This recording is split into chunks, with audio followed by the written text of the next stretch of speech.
नमस्कार विद्यार्थियों, मैं कौशल सोनी, सहायक आचार्य संगीत कंठ, राजकीय मीरा कन्या महाविद्यालय उदयपुर।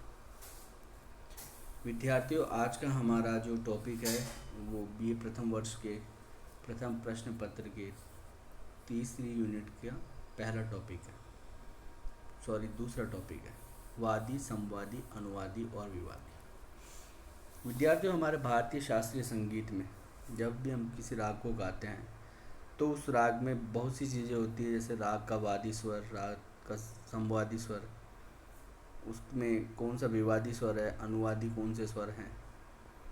बिना इन स्वरों के कोई भी राग हम गा नहीं सकते, अर्थात ये फिक्स है कि किस राग में कौन सा राग वादी होगा, संवादी होगा।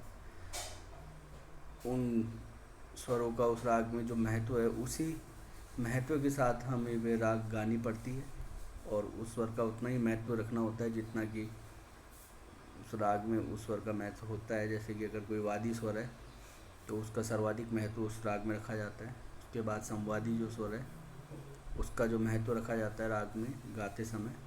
फिर अनुवादी स्वर, जो बाकी बचे स्वर, उनका महत्व, और विवादी स्वर कभी कभी लगाए जाते हैं। अभी आपको मैं इसके बारे में विस्तार से बताऊंगा। देखिए, राग के नियम में वादी, संवादी आदि स्वरों का भी महत्वपूर्ण स्थान होता है। जैसे कि आप ये देखिए, वादी स्वर को राजा के समान, संवादी स्वर को मंत्री के समान, विवादी स्वर को बैरी दुश्मन के समान तथा अनुवादी स्वर को सेवक के समान समझना चाहिए। अर्थात राजा के समान यदि आप वादी स्वर को समझते तो इसका मतलब सीधी सी बात है कि उस राग में उस स्वर का सर्वाधिक महत्व होगा, जो भी वादी स्वर होगा उसका। उसके बाद जो संवादी स्वर है, जिसको मंत्री का स्थान दिया गया है, उसका महत्व होगा। उसके बाद जो अनुवादी स्वर है, उन सभी का महत्व होगा। अब वादी स्वर को अगर आप परिभाषित करना चाहें तो ये है कि राग में लगने वाले स्वरों में जिस स्वर पर सबसे अधिक जोर रहता है अथवा जिसका प्रयोग अधिक या बार बार किया जाता है, उसे राग का वादी स्वर कहते हैं। को मैंने बताया कि सर्वाधिक महत्व वादी स्वर का ही होता है। इसके बाद संवादी स्वर आता है। अच्छा, वादी स्वर को जो है राजा के समान माना गया है। दूसरा फिर है संवादी स्वर, तो यह वादी स्वर का ही सहायक होता है, तभी इसे मंत्री की पदवी शास्त्रों ने दी है। यह वादी स्वर से कम तथा अन्य स्वरों से अधिक प्रयुक्त होता है। वादी स्वर के चौथे या पांचवें नंबर पर संवादी स्वर होता है। अर्थात वादी स्वर यदि सा है तो संवादी स्वर मध्यम या पंचम होगा, चौथा या पांचवा। रे है तो पंचम या धैवत होगा। इस प्रकार से 4 या 5 स्वरों का अंतर वादी और संवादी स्वरों के मध्य रहता है। तीसरे स्वर आते हैं अनुवादी स्वर। वादी और संवादी स्वरों के अतिरिक्त जो भी नियमित राग में जितने भी लगने वाले स्वर हैं, वे सभी अनुवादी स्वर कहलाते हैं। इनको सेवक की पदवी दी गई। अच्छा, इसके बाद आता है विवादी स्वर। विवादी का वास्तविक अर्थ तो बिगाड़ पैदा करने वाला है। विवाद यानी बिगाड़, अर्थात ऐसा स्वर जिससे राग का स्वरूप बिगड़ जाए। इसलिए विवादी को शत्रु बैरी की पदवी शास्त्रों में दी गई है। इतना सब होते हुए भी कभी कभी राग में विवादी स्वर का प्रयोग ऐसी कुशलता से कर दिया जाता है जिससे इसी राग में एक विचित्रता पैदा हो जाती है। जैसे राग यमन में 2 शुद्ध गंधारों के बीच में शुद्ध मध्यम लगा दिया जाता है तो उसका सौंदर्य कुछ बढ़ ही जाता है। इस प्रकार विवादी स्वर का प्रयोग कुशल गायक करते हैं। ये तो बात रही इनकी। अब हम रागों में जो वादी स्वर का महत्व है, थोड़ा उस पर चर्चा करेंगे। यहाँ आपको राग में वादी, विवादी, संवादी, अनुवादी स्वर कौन कौन से होते हैं इसके बारे में मैंने बताया है कि राग में जो सर्वाधिक प्रयोग में आने वाला जो स्वर है, जो बार बार प्रयोग में आए, गाया बजाया जाए, जिस पे ठहराव भी ज़्यादा होता है, वह वादी स्वर होता है। उसके बाद जो स्वर जिसका महत्व सर्वाधिक ज़्यादा है और अन्य सभी स्वरों से पर वादी स्वर से कम है, वह है संवादी स्वर है, जो कि वादी स्वर से चौथे या पांचवें स्थान पर होता है। जैसे कि अगर वादी स्वर षड्ज है तो संवादी स्वर मध्यम या पंचम में से कोई होगा। अगर ऋषभ वादी स्वर है तो फिर जो है पंचम या धैवत में से कोई संवादी होगा। इस तरीके से 4 या 5 स्वरों का अंतर होता है। शास्त्रों की उपयुक्त व्याख्या के अनुसार वादी स्वर की स्थिति राग रूपी राज्य में राजा के समान मानी गई है। वादी स्वर का प्रयोग राग में अन्य स्वरों की अपेक्षा अधिक होता है। वादी स्वर पर ही प्रत्येक राग की विशेषता निर्भर रहती है। इसी कारण वादी स्वर को जीव या अंश स्वर भी कहते हैं, क्योंकि वादी स्वर पर ही राग की समस्त विशेषताएं आधारित है, तो उसे जीव और स्वर अंश स्वर भी कहा जाता है। वादी स्वर का प्रयोग राग में कुशल गायक भिन्न भिन्न प्रकारों से करते हैं। राग में वादी स्वर को बार बार दिखाना, वादी स्वर से ही राग का आरंभ करना, वादी स्वर पर ही राग समाप्त करना, राग के प्रमुख भागों में वादी स्वर को बार बार भिन्न भिन्न स्वरों के साथ दिखाना तथा कभी कभी वादी स्वर को बड़ी देर तक लंबा करके अर्थात फिर ठहराव करके गाना इत्यादि विभिन्न ढंगों से वादी स्वरों का प्रदर्शन रागों में किया जाता है। उदाहरणार्थ जैसे कि बिहाग में गंधार वादी स्वर है, तो उसका प्रयोग इस प्रकार आपको देखने में आएगा, गा रे सा नी सा गा मा गा पा मा गा गा मा गा नी पा गा मा गा नी सा गा मा धा पा पा गा मा गा। देखिए आप बार बार में गंधार पर गा मा गा नी सा गा प नी सा गा मा गा गा मा प नी सा नी प मा प गा मा गा। तो गंधार पे बार बार में रुक भी रहे हैं, सर्वाधिक प्रयोग गंधार का और यहाँ हो रहा है। इस प्रकार मारवा में भी वादी स्वर कोमल ऋषभ का प्रयोग देखिए, नी रे सा नी रे गा रे गा मा गा रे मा गा रे सा। अर्थात देखिए आप ऋषभ को अधिक महत्व के साथ गाया जा रहा है, नी रे गा मा गा रे गा मा गा रे मा गा रे सा। इस तरीके से है। यहाँ पर कोमल ऋषभ को लंबा खींचकर उसका वादित्व कितनी सुंदरता से प्रकट किया गया है। वादी स्वर के प्रयोग से रागों के गायन वादन का समय भी जानने में सुविधा मिलती है। जब किसी राग में सप्तक के पूर्वांग में से कोई स्वर वादी होता है तो उसे पूर्वांग वादी राग कहते हैं, और उसके गाने का समय प्राय दिन रात के पूर्वांग समय अर्थात दिन के 12 बजे से रात्रि के 12 बजे के बीच होता है। जैसे कि भीमपलासी, पीलू, पूर्वी, मारवा, यमन, भूपाली, बागेश्वरी इत्यादि रागों में पूर्वांग वादी स्वर होने के कारण ये राग उपयुक्त समय अर्थात पूर्वांग समय में गाए बजाए जाते हैं। इसी प्रकार किसी राग में जब कोई वादी स्वर सप्तक के उत्तरांग में से होता है तो वह दिन रात के उत्तरांग भाग अर्थात रात्रि के 12 बजे से दिन के 12 बजे तक के समय में से किसी भी समय का राग होता है। जैसे भैरव, भैरवी, बिलावल, कालिंगडा, सोहनी, आसावरी इत्यादि। वादी स्वर की एक विशेषता यह भी है कि किसी राग में केवल वादी स्वर बदल देने से भी राग बदल जाता है, चाहे उस राग में लगने वाले जो भी स्वर लगभग एक जैसे हो, जैसे कि भीमपलासी और धनाश्री। ये दोनों राग काफ़ी ठाट से उत्पन्न हुए हैं और दोनों में ही गंधार, निषाद, कोमल प्रयुक्त होते हैं, किंतु इन रागों में केवल वादी स्वर के उलट फेर से ही राग परिवर्तित हो जाता है। जब भीमपलासी गाया जाएगा तो उसमें मध्यम स्वर अधिक दिखाया जाएगा, क्योंकि भीमपलासी में मध्यम वादी, और जब धनाश्री गाया जाएगा तो पंचम स्वर अधिक दिखाया जाएगा, क्योंकि धनाश्री में पंचम वादी है। इससे स्पष्ट होता है कि केवल वादी स्वर को बदल देने से ही राग भीमपलासी से धनाश्री हो गया है। किसी राग का कोई स्वर समुदाय देखकर उसमें वादी स्वर पहचाने से उस राग का नाम भी ध्यान में आ जाता है। जैसे सा, ये जो लिखी हुई है स्वर लिपि,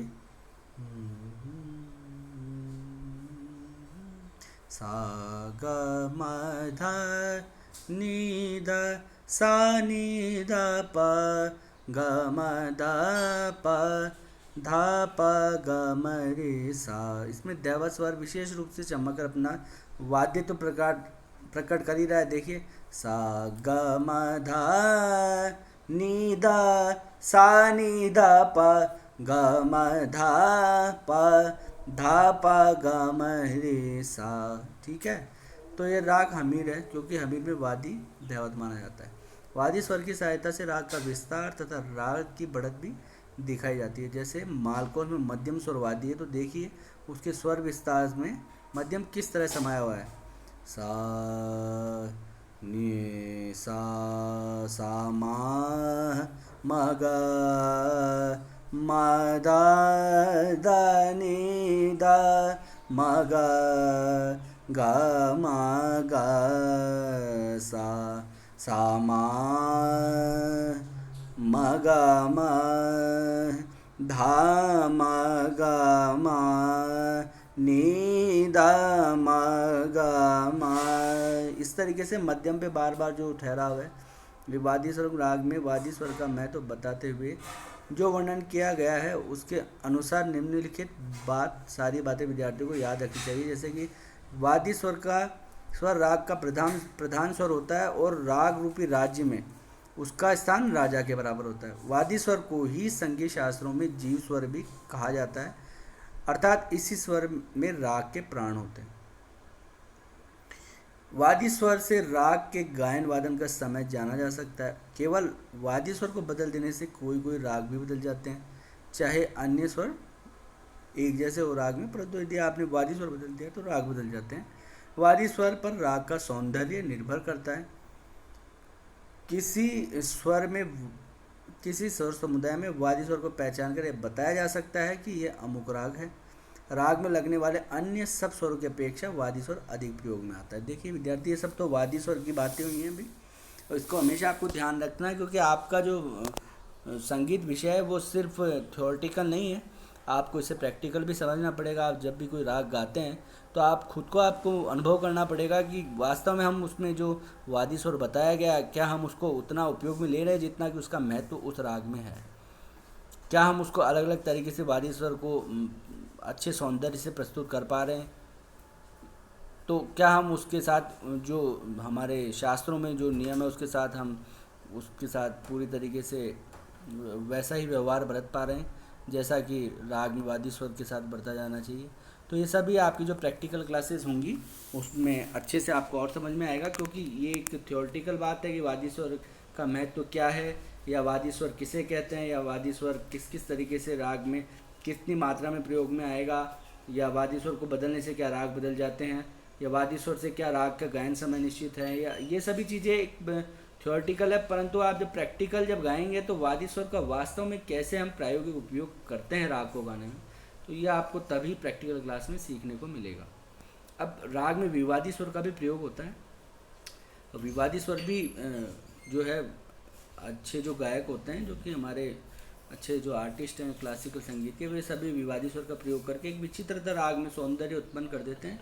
तो ऐसा नहीं है कि किसी राग में विवादी स्वर का कुछ महत्व है ही नहीं, महत्व है, लेकिन ये एक उस स्तर पर जब हम उस तरीके का गायन वादन करना सीख जाते हैं राग का, कि हम उस राग को बहुत अच्छे से निभा पा रहे हैं और हमने काफ़ी मेहनत करके अपने आप को उस लायक बनाया है कि हम विवादी स्वर का भी प्रयोग कर सकते हैं, तब भी हमें इनका प्रयोग करना चाहिए।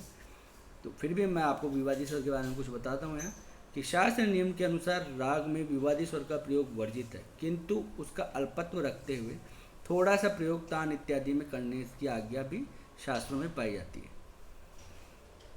विवादी स्वर के विषय में प्राचीन ग्रंथकारों की धारणा विचित्र रूप से पाई जाती है, इसका उल्लेख भी मिलेगा आपको। इससे सिद्ध होता है कि विवादी स्वर की व्याख्या रत्नाकर आदि ग्रंथों में रहस्यपूर्ण ढंग से भिन्न भिन्न रूपों में पाई जाती है। कई ग्रंथों में विवादी स्वर को राग का दुश्मन भी अर्थात शत्रु के से भी उसकी तुलना की गई है। इतना सब होते हुए भी भातखंडे जी का मत विवादी स्वर के बारे में यह था कि यदि कुशलतापूर्वक कर्ण के रूप में विवादी स्वर का प्रयोग कर दिया जाए और उससे राग की रंजकता बढ़ती हो तो थोड़ा स्पर्श यानी मनाक स्पर्श के नाते कृत्य क्षम्य समझा जाएगा। अर्थात उनके कहे अनुसार अगर आप कुशलतापूर्वक गा सकते हो राग को और कुशलतापूर्वक किंचित मात्र अगर विवादी स्वर का प्रयोग करने से राग के सौंदर्य में वृद्धि होती है तो आप कर सकते हो। इसमें ऐसा कुछ नहीं है कि आपने शास्त्रों ने बिल्कुल ही इसको वर्जित बताया है कि आप नहीं कर सकते, आप कर सकते हो। संगीत समय सार ग्रंथ में विवादी स्वर की व्याख्या प्रच्छादनियो लोप्योवा इस प्रकार के कि ये प्रच्छादन का अर्थ है मनाक स्पर्श अर्थात किंचित विवादी स्वर का प्रयोग। इस प्रकार आजकल हम देखते भी हैं कि कुशल गायक अपने राग में विवादी स्वर का किंचित प्रयोग करके श्रोताओं से प्रशंसा प्राप्त कर लेते हैं और राग का स्वरूप भी नहीं बिगड़ने पाता, बल्कि उसमें कुछ और विचित्रता ही पैदा हो जाती है। किंतु यह कार्य अत्यंत सावधानी से ही करना चाहिए। इसके विरुद्ध यदि गायक चतुर न हुआ और बेढंगे तरीके से विवादी स्वर का प्रयोग कर बैठा तो राग हानि तो होगी, साथ ही श्रोताओं से निंदा भी प्राप्त करेगा। अभी मैंने आपको विद्यार्थियों बताया है कि जब तक हम एक कुशलतापूर्वक हमारा शास्त्रीय संगीत प्रस्तुत करने लायक नहीं बन सकते, नहीं बन पाए, तब तक हमें विवादी स्वर के प्रयोग से दूर ही रहना चाहिए, क्योंकि ये विवादी स्वर का प्रयोग हमें अभी इन कक्षाओं में नहीं करना है। हमें हमारा पहले राग जो है उसको समझना है, उसको गाना है। इसीलिए विवादी स्वर का जब प्रयोग किया जाए तो क्षणिक रूप, कण रूप से या जलद तानों में ही करना शोभा देता है। इस मत का समर्थन राग विभोध में इस प्रकार किया गया है, संस्कृत में लिखा हुआ है, अर्थात विवादी स्वर द्रुत गीतों में सौंदर्य को नष्ट नहीं करता है। वर्तमान समय में अनेक रागों में विवादी स्वरों का प्रयोग होने लगा है, जैसे कि हमीर, कामोद, गौड़, सारंग राग में कोमल निषाद विवादी स्वर के नाते जब कर्ण स्पर्श या द्रुत लय की मीड के साथ प्रस्तुत किया जाता है तो उस समय बड़ा अच्छा लगता है। इस प्रकार केदार, छायानट रागों में भी विवादी स्वर कोमल निषाद का प्रचार इतना बढ़ गया है कि कभी कभी श्रोतागण आश्चर्यचकित हो जाते हैं कि इतना बढ़ गया है कि राग 7 स्वरों की जगह 12 स्वर का हो गया है। अर्थात कोमल स्वरों के अतिरिक्त रे, ग, तीव्र, मध्यम, ध, इन 5 स्वरों का भी प्रयोग इसमें खूब खुलकर लोग करने लगे, किंतु विवादी स्वरों का अधिकता के साथ प्रयोग करना राग के साथ अभ्यास करना है, अन्याय करना है, सॉरी। अगर आप बहुत ज़्यादा अधिकता से आप कर रहे हो प्रयोग तो वो अन्याय है राग के साथ। विवादी स्वर आखिरी विवादी होता है तो इसका प्रयोग सीमित रूप में कुशलता के साथ करना उचित है। तो विद्यार्थियों, आज का हमारा जो टॉपिक था वह था वादी, संवादी, अनुवादी और विवादी स्वर से संबंधित। इसके बारे में मैंने आपको थ्योरेटिकल सब कुछ समझाया है, और हम जब प्रैक्टिकल, जब भी राग संगीत हमारी जो प्रायोगिक कक्षा का शुरू करेंगे तो मैं आपको गाकर समझाऊंगा कि वास्तव में जो वादी स्वर का प्रयोग को जो बताया गया है वह किस प्रकार से प्रयोग किया जाता है। अभी आप इसको समझे, पढ़ें। धन्यवाद।